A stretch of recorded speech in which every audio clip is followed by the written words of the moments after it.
Ay çok güzelsin maşallah sana ya. Ay, ay. Aşkım, bak. Hem fiyatı uygun hem de rengini çok beğendim. Ya aşkım bunlar eskide kaldı artık. Ne yapacağım? Elime süpürgeyi alıp bütün gün evi mi temizleyeceğim? Saçmalama. Ya aşkım, bir gün sen süpürürsün, bir gün de ben. Evlilik demek, paylaşmak demek. Hem süpürge günlerini de paylaşmış oluruz. Ben buna elimi sürmem Ali. Bak sen teknolojiyi hiç takip etmiyorsun. Hep gerisindesin. Bak şuna. Sen ben yok. Evimizi bundan sonra robot süpürecek. Ya anam, hayatta olmaz. Nedenmiş? Ya baksana şuna ya. Robot istemem ben. Kafasına göre hareket ediyor. İstemiyorum. İstiyorum. İstemiyorum. İstiyorum. İstemiyorum kız. Aşkım istiyorum ya. Ya anam istemiyorum kız. Ali sen ne zamandır itiraz eder oldun bana? Ya gözümün nuru. Hayatım, baksana şuna ya. Evin içinde bir tane yabancı kafasına göre dolanıp duruyor. Ses mi kaydediyor, görüntü mü kaydediyor biliyoruz mu? Bilmiyoruz. Saçmalama Ali ya. Komplo mu kuracak süpürge sana? Ben eve yabancı sokmam. Hele robot anam. Hiç sokmam. Bak anam babam usulü süpürge. Kafasına göre hareket etmez. Koyduğun yerde durur, dediğini yapar. Ay sen gerçekten ciddisin. Sana inanamıyorum Ali bak dünya nereye gidiyor? Yapay zeka falan yapıyorlar. Sen hala geridesin. Ben şok. Toprak adamıyım ben, toprak. Öyle robot anlamam. Gözümün önünde olacak. Ben nereye, o oraya.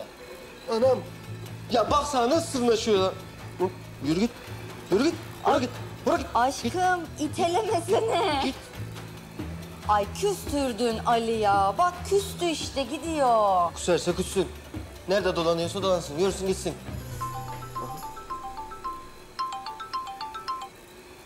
Alo toprağım. Neredesin ya? Merak ettik seni. Ali işler biraz karışık ya. Senden çok acil bir ricam olacak. Söyle toprağım. Gonca'nın babası Tahir amca, Tahir Aydın. Şu an İstanbul'a dönüyor. Onu acilen durdurmamız gerek. Tamam. Nasıl durduracağız? Sen hemen otogara geç, tamam mı? Yavuz'u da al yanına. O Tahir amcayı tanıyor. Bir sorun soruşturun orada. Bakın yani eğer bir otobüse bindiyse de hangi otobüste olduğunu falan öğrenin bir zahmet.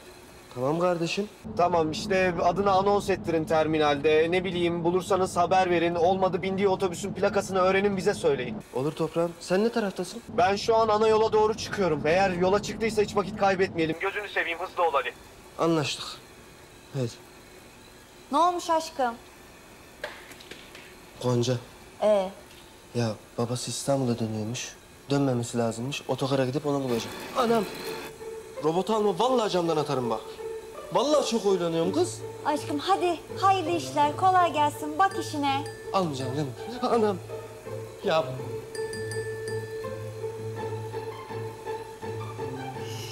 Gel prensesim.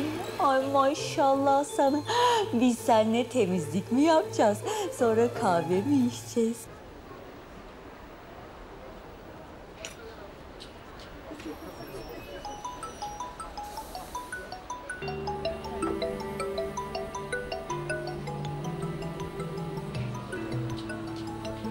Hadi aç lütfen aç hadi.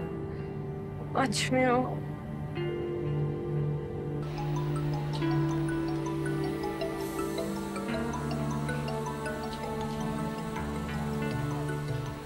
Hadi aç.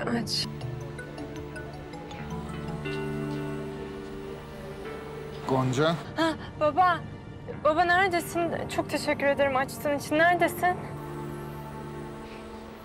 baba demene çok sevindim. Sağ ol, var ol. Baba bak hiçbir yere gitme tamam mı? Konuşmalıyız. Ben sana hakkıyla babalık edemedim. Annenin can yoldaşı Fatma Ana'ya emanet ediyorum seni. Baba böyle veda eder gibi konuşma lütfen. Bak sensiz hiçbir şeyin bir anlamı yok. Ben yakışıklıyı sana bıraktım, aldın mı? Aldım. Baba lütfen bir yere gitme. Bak ikimiz de burada kalacağız tamam mı? Tamam mı baba? Gözlerinden öperim kızım. Allah'a emanet ol. Hakkını da helal et.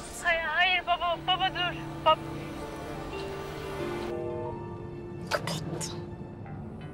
Daha hızlı gitsene. Ne diyor? Veda etti.